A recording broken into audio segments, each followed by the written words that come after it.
Welcome back. In today's episode, we sit down with Nicole Holland. She is the CEO and founder of interviewsthatconvert.com. Have you ever thought about how to expand your brand, how to expand your marketing, and how to reach more people? Well, one way is through podcasting. You can set up your own podcast, produce it, edit it, find guests, get it up online, find your audience, or you can simply go on other shows and be guests on their show and let them do all the hard work. Similar to what I do. People ask me all the time, hey, I want to set up a podcast. I say it's much easier to simply go out and become a guest on somebody else's.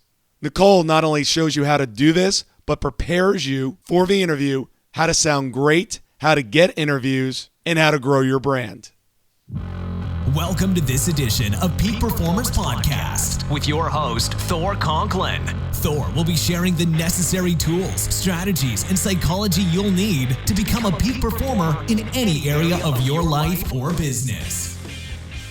Thor Conklin here. We give you the tricks, the tips, the tools, the strategy, the technology, and the psychology peak performers use in order to get more done and execute at the highest level. If you know what to do but struggle with getting it all done, or simply want to raise your game to the next level, this podcast is for you. Sit back and enjoy. Nicole Holland is the founder of interviewsthatconvert.com, the ultra all-inclusive solution for busy CEOs, authors, and thought leaders. She helps subject matter experts increase their visibility exponentially through podcast guesting in order to create greater impact, influence, and income. She's proud to have been named in the Huffington Post as one of 50 must-follow women entrepreneurs of 2017. Nicole inspires entrepreneurs all over the world through her popular podcast, the Business Building Rockstar Show, and her annual online summit, the Business Building Rockstar Summit. Nicole, thank you so much for joining us today. I want to just jump right into this, and I want to talk about one of your newer ventures, the Interviews That Convert. Tell us a little bit about that. Yeah, thanks so much for having me, and I'm excited to. So as we were kind of chatting offline beforehand, this has evolved because I, as a podcast host, am really passionate about having the best possible guests on my show and to have the best possible quality for my show, and that I really care about relationships. And so what was happening was I was connecting lots of people with each other, like great guests with great podcast hosts, and I was also doing a lot of teaching. So my guests would come on, and even though many of my guests had been on stage for years and years and years, they had been on television, on radio, podcasts are a different animal. And some of them would come on and just had really bad practices. And because, number one, again, I care about the quality of my show. Number two, I really care about my guests as well. I would, ask them, can I teach you a couple things? Can I show you a couple things to make this easier for you and better for the relationship between you and my audience? Because I already knew most of my guests, right? And I really wanted my audience to love them as much as I did, but the way they were coming across, there was like this wall up.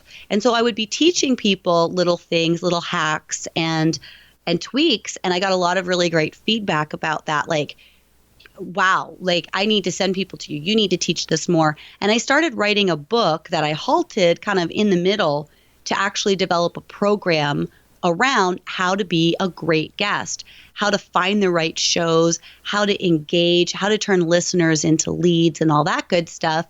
And then I was actually, I've also got a couple of summits that I do, and I was focused more on general marketing and visibility stuff, but I wasn't really only focused on interviews. So I had the program, and the book is in process for 2017.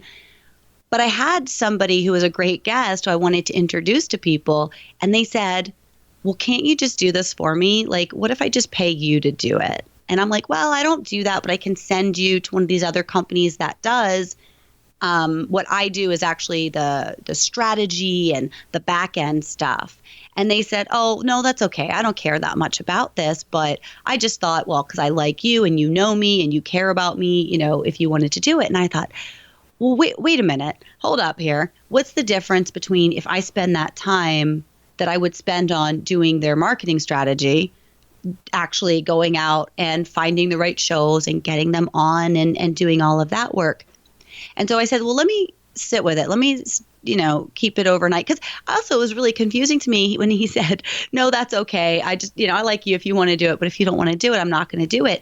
And what I thought about that, and I was like, there are so many people who probably feel that same way, where it's not, they've not seen podcast guesting as a very viable marketing strategy. And so I thought, wow, well, what if I can really teach people and actually do the work? What would that look like? So I got back to him the next day with a proposal, and he said, yeah, done, I'm in.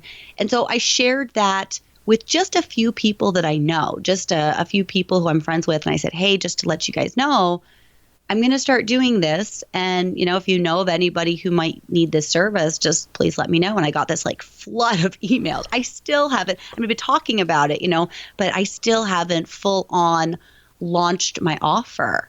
And there's such an interest, and there's an interest in doing it differently. So again, I really care about quality. I really care about relationships. And that's not the way most PR people do. And it's no knock to PR people, but with most PR and most booking agents, what they do is get as many pitches out as possible because it's a numbers game. And I don't do that at all. I hand select the shows that I believe are going to be the best fit for my clients. I build relationships with the show hosts who will trust me. I have some show hosts, all I have to do is say, hey, I've got a couple clients I'd like you to take a look at.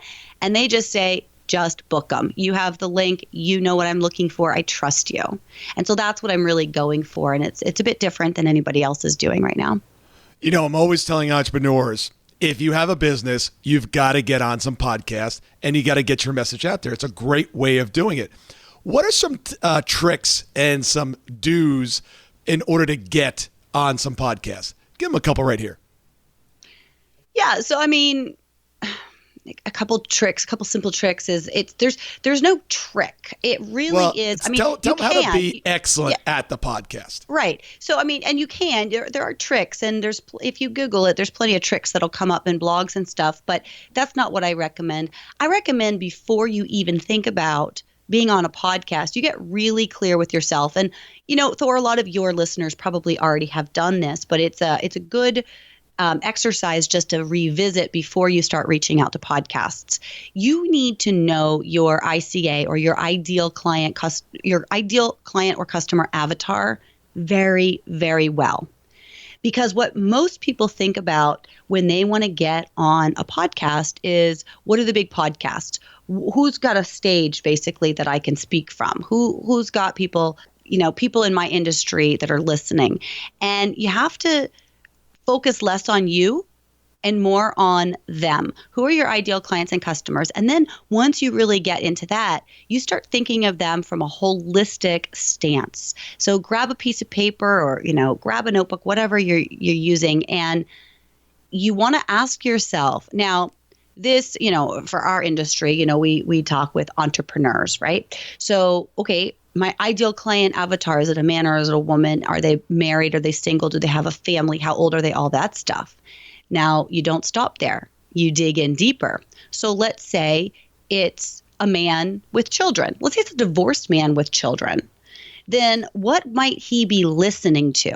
He might be listening to shows like We Rad Dads. He might be listening to shows that are specifically for single dads. Taking that holistic approach, you can then check out what are the single dad shows, and then find the personality of a host that is a fit with you, that you think you can have fun with, that you think you can have a conversation with. Just about every podcast host at the end of the day is going to ask you how people can continue the conversation with you or follow up with you.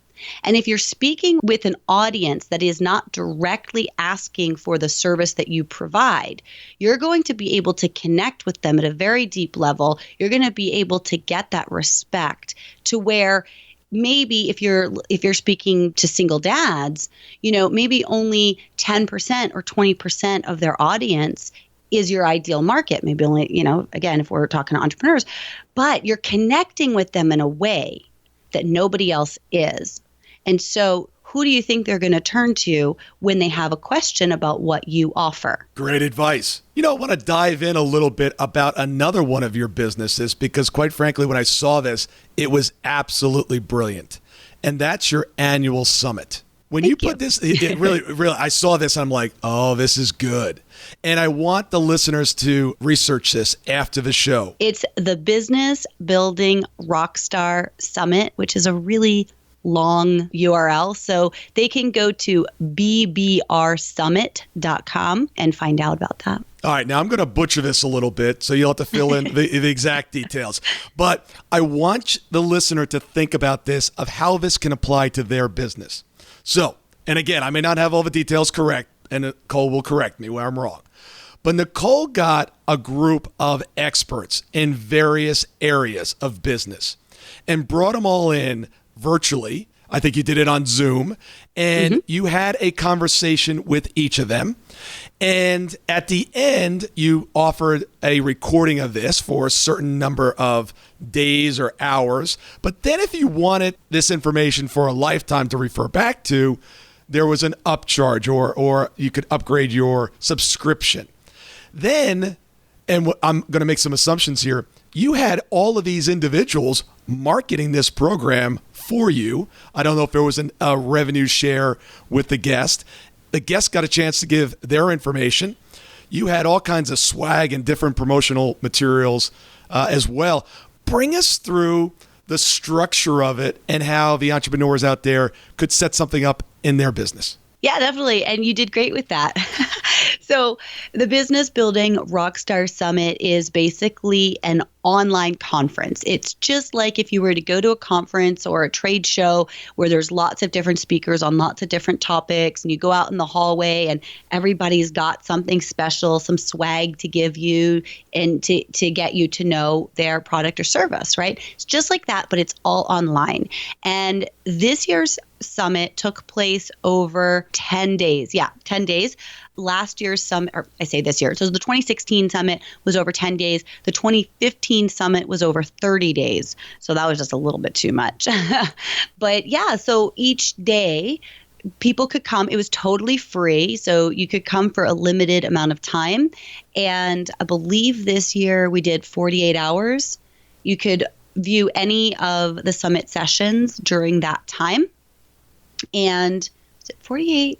Or I think it was 48. 3 days. Yeah. Okay. 2 days. And so you could view any of them for free during that time period. And then, yeah, if you wanted to own them, then you could definitely purchase. And it was a 50% commission split with my partners that marketed it. So I had an affiliate program set up. I used a software called Simplero, which makes it super simple to do that. So whoever was sending the attendee was tracked really easily. And we also did bonuses. So I had 41 speakers this year. So there were 41 general sessions, and I believe there were 30 or 31 advanced sessions. So for some of the rock stars, as I call them, for some of the speakers, we did an advanced session where we went deeper into some of the subject matter. And those advanced sessions were only available to the people who purchased the package, as well as there were some amazing bonuses that also were included. I mean, it was, I don't even remember the number, but I want to say like $18,000. It was insane. Like the amount of value of actual products, services, software, and programs was, I couldn't believe how much value there was on top of just the actual summit sessions. And what was the purchase price to own the sessions? It depended on the time. So I pre-launched to my list, and I always do that. So hint, hint, if you're interested in the 2017 summit, make sure you're on my list. And I believe I did that at $69 as, yeah, I did. The pre-sale price before it was actually really broadcast was $69 for lifetime access and all of the bonuses and everything.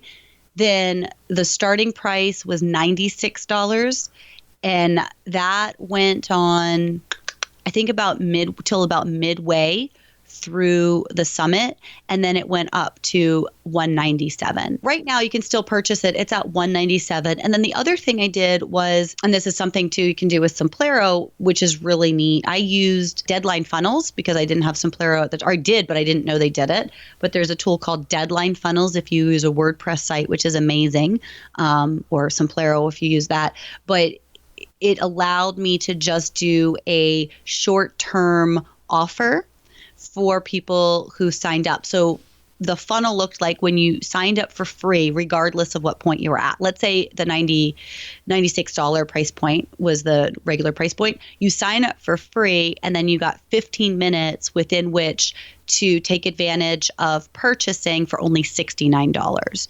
And then when it went to the $197, you had the option to purchase for only $97. Yeah, it was really interesting because I was in that funnel, and I had scheduled in my calendar sometimes to watch the people that I was interested in watching. And of course, life got in the way, I had other things going on, and I missed it. And then I put it on my calendar again. I'm like, well, wait a second. And then it's like, you kept seeing the price like tick up. And it's like, I love this system. Yeah. Really interesting. It is. And it's fun. It's fun. I say that because I love having fun. I love doing fun things. And, I did things like I had sent out T-shirts to some of my guests who I just basically said to all of my guests, because some people promoted and some people didn't, right? You can't rely on other people to do your work. And yes, it's a collaborative effort. And the idea is that the more value you put in and provide for the guests, the more they should want to also participate. But it just doesn't always work like that, to be honest with you. But one of the things that I did was send an email out to all of my guests. And I said, hey, I just thought, I could order some fun T-shirts. If you're willing to wear one, would you? And I would want you to take a picture of, just a selfie. They're not beautiful T-shirts. They're just promotional, right? So would you take a selfie picture in your T-shirt and send it back to me so I can do some social media marketing with it? And I had a majority of my guests say, yeah, sure. And so thanks to Inspired Buffalo, which is a little mom and pop printing shop in Buffalo, New York. They service people all over the world, but they sponsored that and provided those T-shirts and sent out to all of my guests who said yes.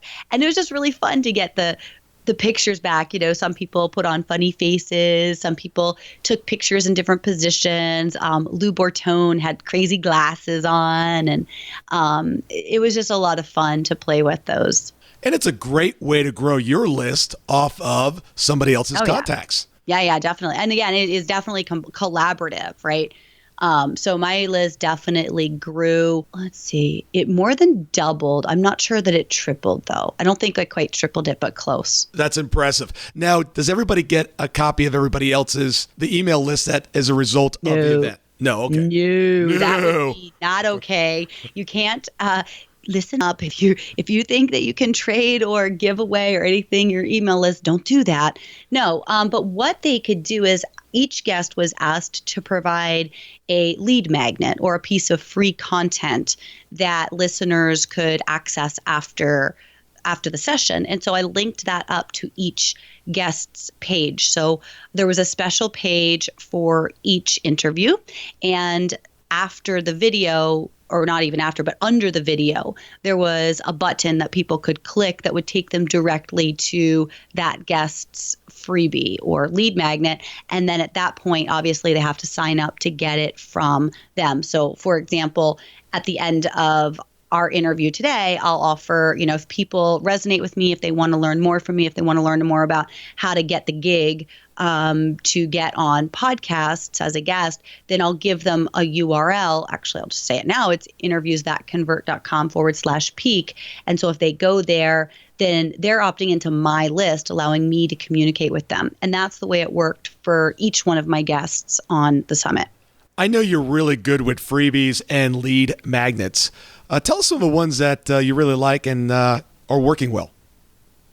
Well, the one that I'm offering your audience is definitely working well in general because it's aligned with what I am doing. I think that's the most important thing when you create content that is a content upgrade or a freebie or a lead magnet or whatever you call it.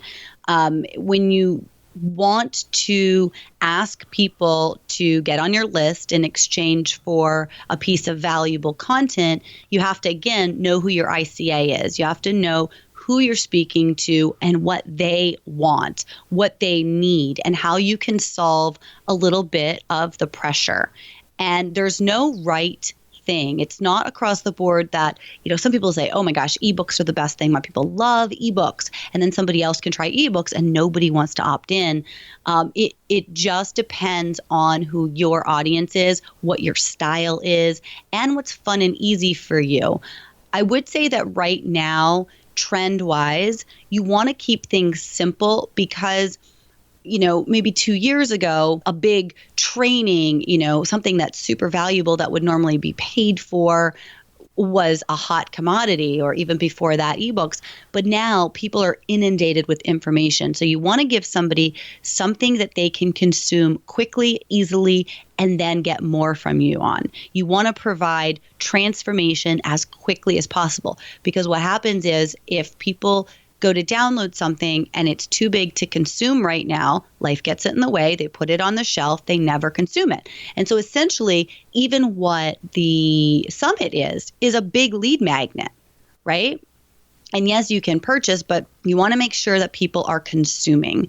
I will say that something that does not work well as a lead magnet, what a lot of people use, is a free session. Free session, discovery call, whatever it is, that is not a good lead magnet, because you may think, oh, I'm giving so much value. But what the partner on the other side thinks is, oh, this is just a sales pitch.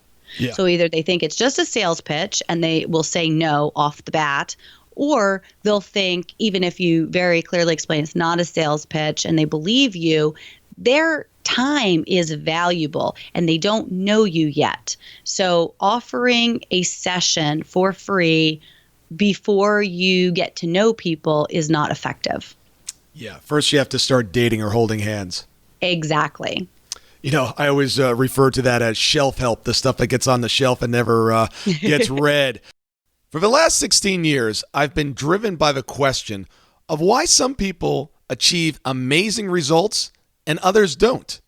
The answer? 90% of their success came from their psychology. So if 90% of their success comes down to their psychology, what was the one thing that enabled them to produce the results that others were not? Their ability to execute. Their ability to get things done. Now, we all know how to get things done, but some of us do it better than others. And some of us are not even coming close to tapping our potential. So if you're truly committed to tapping your potential and really becoming a peak performer and getting the results that you need, want, and desire, take your phone and text the word BESUMMIT. That stands for Business Execution Summit. One word, BESUMMIT, and text that to 41411. I'm going to send out some additional information on our upcoming event that will truly teach you the science of execution. Thank you so much for listening today. I really do appreciate your time, and I hope you found today's show valuable. If you would like to receive these shows automatically to your phone or to your computer, simply go to iTunes and subscribe. After listening to several of the shows, if you're so inclined, please leave us a 5-star rating, as this helps us reach additional people and spread the message. If you're truly committed to taking your life to the next level and doing whatever it takes to become a peak performer, but something's holding you back, something is blocking your way, and you just can't seem to figure out what it is, send me an email to info@thorconklin.com, and I'd be more than happy to get on the phone with you. We'll schedule a 15-minute discovery call. No obligation, no cost. I absolutely love to hear from the listeners, and if there's something I can do to help, I'd be more than happy to do that. Also, if you found something of great interest in today's show and you want to share that with your friends and family, simply go to my Facebook page, Thor Conklin, click on the episode, hit the share button, and share it on your page. You can follow me at Twitter at Thor Conklin. The website is thorconklin.com. We're constantly adding new free resources discussing additional tricks, tips, tools, and strategies on how to be a peak performer. Remember, I try to keep these episodes short so you can listen to them during dot time, doing other things, commuting, driving, walking, working out. Decide to be a peak performer in all that you do. And until tomorrow, have an absolutely amazing day. That concludes part 1 of our interview with Nicole Holland. Please stay tuned later this week for part 2.